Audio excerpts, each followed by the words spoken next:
nyuma yaho Papa Francisco atangaje ko abahuje ibitsina bazoza barahabwa imihezagiro mu turere dutandukanye tw'isi, byatanguye kuja mu ngiro. Abaprotestanti bamwe bo mu bihugu vya Buraya batanguye gushigikira iciyumviro ca Papa. À la question « Est-ce que Dieu aime les homosexuels ?», je répondrais oui.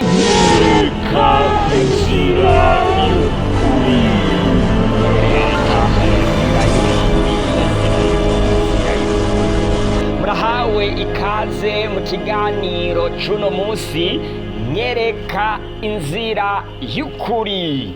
Turi mu gihe ca nyuma, igihe gikomeye abantu bakwiye kwiga kugira ngo basobanukirwe neza. Genzi, urahawe ikaze mwa kino kiganiro nyereka inzira y'ukuri c'uno musi. Tugiye kwiga no kwishura ibibazo benshi batubajije kuvyerekeye itangazo umwungere mukuru w'i Roma wa Kiliziya Gatolika aheruka gutangaza ku itarike rya 18 z'ukwezi kwa 12 umwaka w'2023, aho umugwi ujejwe ukwizera kwa Kiliziya Gatolika yobowe na Papa Francisco watangaje icese yuko mw'idini barongoye bazoza baratanga imihezagiro isanzwe, kubera yuko muri iryo dini basanzwe batanga imihezagiro itandukanye, imihezagiro baha ibintu n'imihezagiro baha abandi bantu. Muri urwo rwandiko barasobanuye ko atari kubashingira, ariko ari kubaha imihezagiro isanzwe. Hari n'abavuze yuko bizoza birabera inyuma y'urusengero. Mu bihugu bimwe vya Buraya abaprotestanti gito nabo nyene batanguye kwemeza ico ciyumviro. Ibi kibazo babaza kivuga giti: mbega Yesu arakunda aba bana basangiye ibitsina? Inyishu baca bishura ngo ego. Hagati aho kuri uyu wa 25 aho abakatolika bariko bizihiza ico bise Noheli, ngo nivuka rya Yezu, ikintu bakoresheje bagiye bambara mu mutwe, bambara nk'impuzu.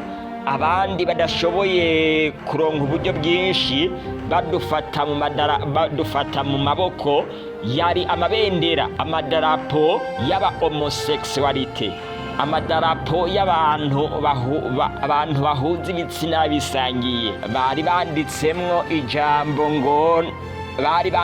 ijambo peace, amahoro. Ni kuvuga ko guhuza ibitsina kw'ababisangiye bizana amahoro. None Bibiliya irigisha iki? Urahawe ikaze mwa kino cigwa kugira ngo umenye ico Bibiliya yigisha. Dusenge. Uhoraho Mwami ushobora byose, utegeka bikaba, wavuga bigakomera, izina ryawe nirihabwe icubahiro. Urakoze Mwami kubwana mahirwe uduhaye kwiga kino cigwa. Turakwinginze Mwami dutahuze mu izina ry'Umwami wacu Yesu Kristo, amen. Turi kw'isi, isi itera imambi ku rugero ruhambaye, ibintu bishishikara guhindagurika uko bukeye nuko bwije. Abantu bariko bariyumvira, mbega ejo tuzobaho gute? Mbega ibintu bizogenda gute? Amahoro ntago aboneka mu bantu babaye hano kw'isi. Isi yamunzwe n'icaha. Haheze igihe kirekire cane kino kibazo cadutse yuko abantu bagomba guhabwa uburenganzira n'umwidegemvyo, buri wese kw'isi agakora ibintu nk'uko avyumva. Kubw'ivyo hariho amategeko abantu baza barafondafonda, nk'amategeko yitwa droit de l'homme.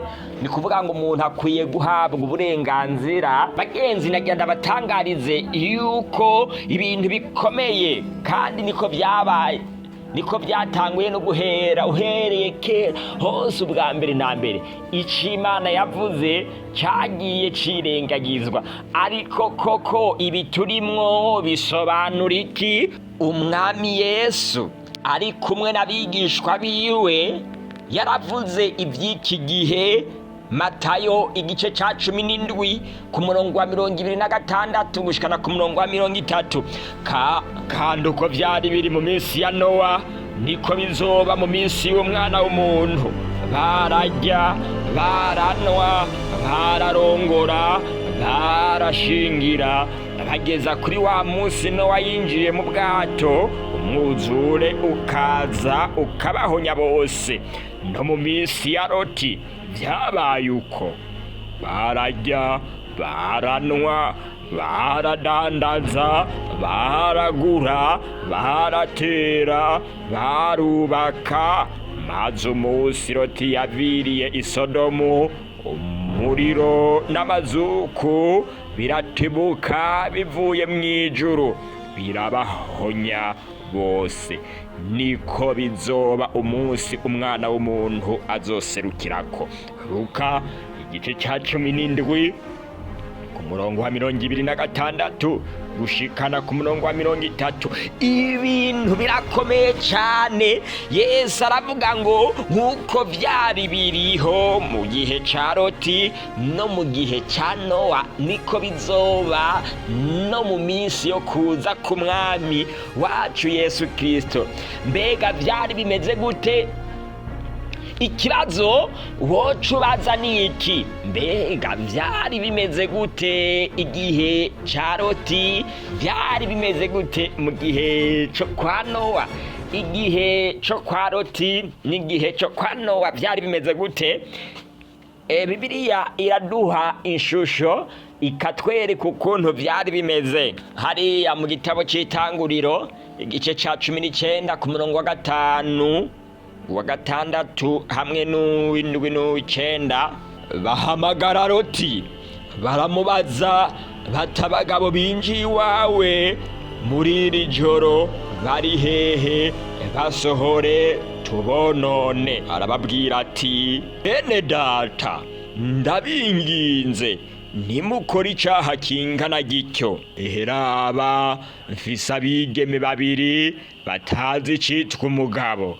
Reka ndabasohore aho muri, namwe mubagenze uko mugomba kose. Ariko abo bagabo nkoye kugira ico mubakorako kuko bashize mu nzu yanje. Baramubwira bati va ngaho.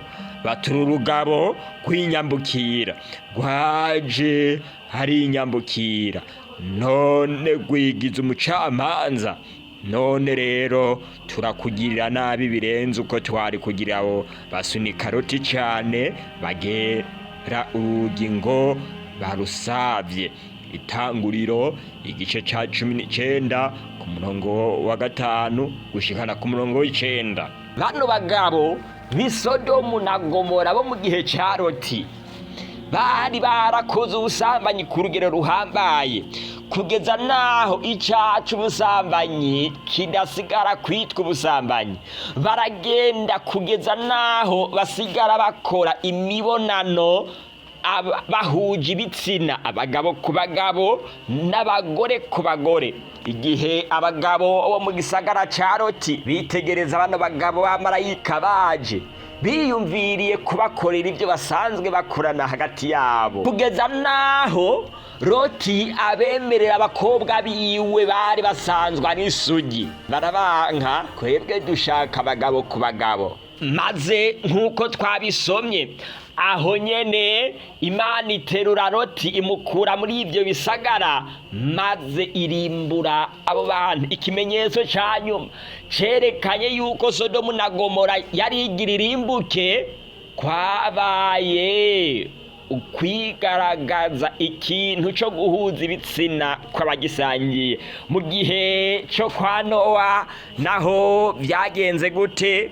Mu gihe cyo kwa Nowa abantu bari barataye umurongo ku rugero ruhambaye, imburi zikomeye zaratanzwe, ariko abantu banka kumva. Imana ihagurutsa Enoke kugira ngo aburire abo mu gihe ciwe, maze Enoki abyara umwana amwita Metusela, bisobanura ngo hazoba umwuzure.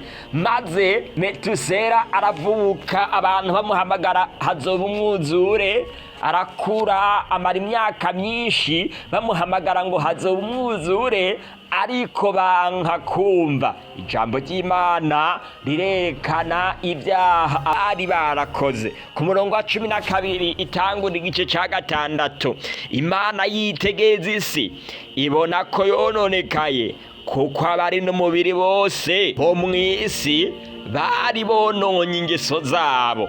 Ino mvugo Bibiliya ikoresha ngo bari bononye ingeso zabo, nuko bariko barakora uko imibiri yabo itagenewe, nk'uko mubibona mu gitabo ca Yuda yanditse. Ubutumwa bwiza nk'uko bwanditswe na Yuda. Yuda yarabisobanuye neza. Abantu bo mu gihe ca Nowa nabo nyene bakoresheje imibiri yabo uko itagenewe, mu gihe umugore yagenewe umugabo, kandi bifise ubusobanuro bukomeye. Uno mugambi w'irema w'Imana warirukanye mu gihe cyo kwa Nowa. Mwuzure uraza urabahona.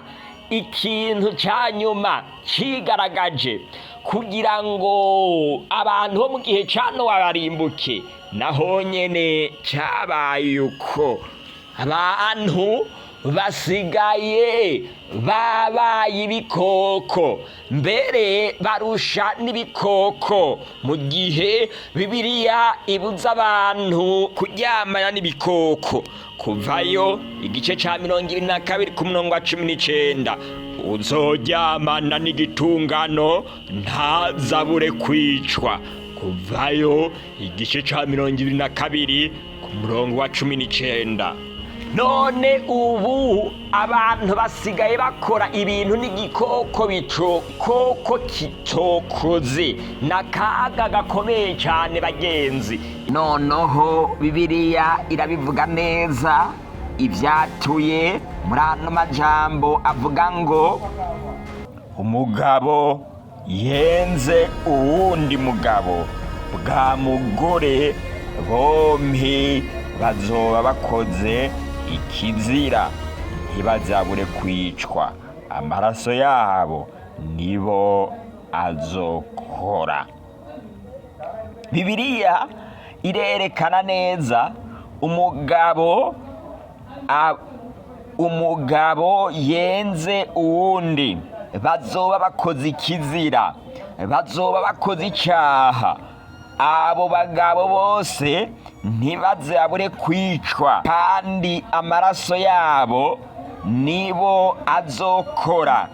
Bibiliya irerekana yuko ari icaha kibishe, ikacitwa ikizira, kugeza naho ingaruka z'icaha cabo ata undi muntu yozibazwa atari bo bonyene. Mugenzi uriko urakurikirana kino cigwa, ndashaka ngo utegere neza kandi wumvirize kugira ngo ushobore gutahura. Isi yacu igeze aho Yesu Kristo yavuze neza nk'uko byari biri mu gihe cyo kwa Nowa, bikongera bikaba no mu gihe cyo kwa Loti, niko n'igihe cyo kuza k'umwami Yesu kuzoba gushitse.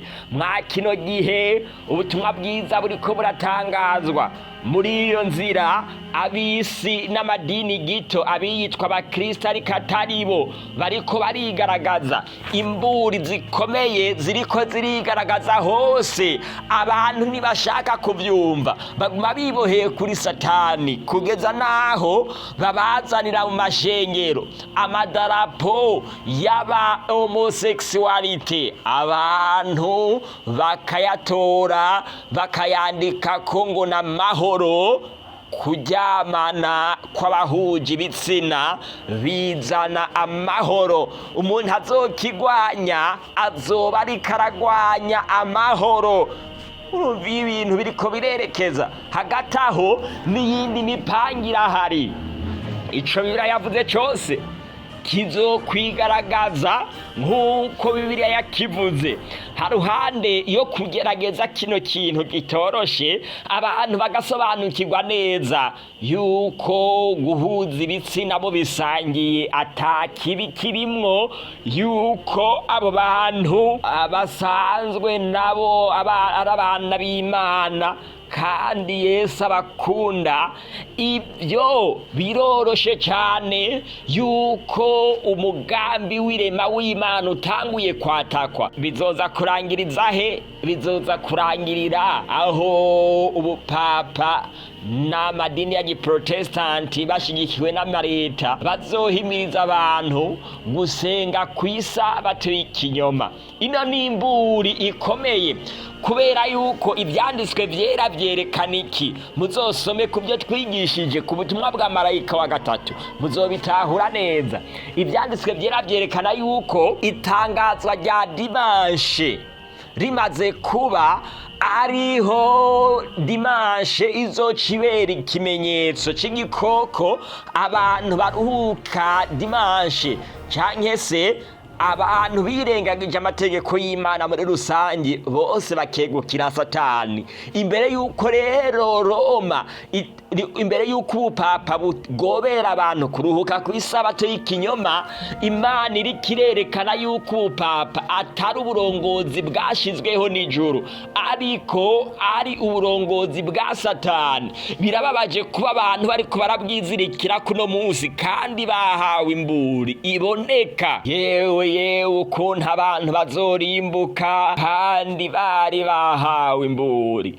Amahoro murondera n'ibyiza murondera hano ku isi ntimuzokwigira mu bironka. Abantu bazi yuko gutanga umwidegembyo ku bantu no guharanira kugwanira ibidukikije ntibyononekare, gukoresha ubuhinga hamwe n'ibindi ari byo bizosanura isi. Bibiliya ivuga ngo aho bazoba bavuga bati hari amahoro nta nkomanzi, niho uguhona kuzobaza ko giturumbuka, nk'uko ibise biza kumugora kuri we, kandi ntibazokwikiza na gatoya. Ariko mweho bene data, ntimuri mu mwiza ngo uwo munsi uburire nk'igisoma, kuko mwese muri abana b'umuco n'abana b'umurango, ntituraba ijoro canke abo mu mwiza.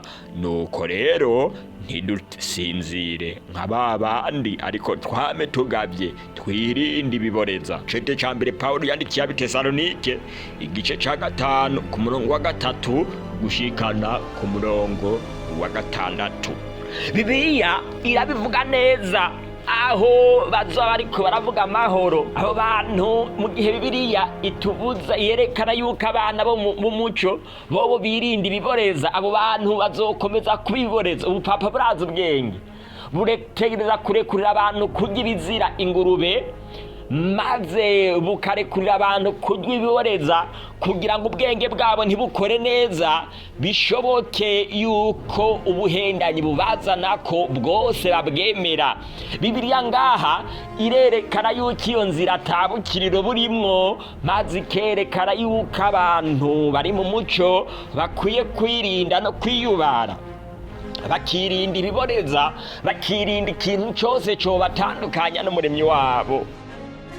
Mugenzi uriko urakurikirana ikiganiro cuno munsi, ndaguhamagarira gufata ingingo yo kwiyegurira Yesu no kwitegura, kubera yuko igihe kiriko kirihuta. Umuhero uradusatiriye n'umuvuduko uhambaye. Vuga bidatinze Yesu Kristo agiye kuza, kandi kizoba kimuzanye ni kugira ngo ahe ibyasezeranye ababikoreye, kandi kugira ngo ibyasezeranye bitangwe nuko Yesu azobanza kurimbura icaha, kandi icaha azokirimburana n'umuntu wese yemeye kubiko bwaco. Umunyabyaha yanse kubireka niwe wenyine azoshana n'icaha ciwe, yamara abagorotsi bo bazohabwa igihugu gihora ari ic'abibihe bidashira. Reka Yesu akubere inzira y'ukuri. Dusenge. Urakoze Yesu kubwa rino jambo uheje kudushikiriza. Mwami, turakwinginze ngo ubere umugabo n'umugore, abana bato n'imisore n'inkumi, buri wese akurikiranye kino cigwa, kugira ngo Mwami umubere urumuri rumurikira, kandi ukomeze kutubera inzira y'ukuri, mu izina ry'Umwami wacu Yesu Kristo. Amen. nyereka inzira y'ukuri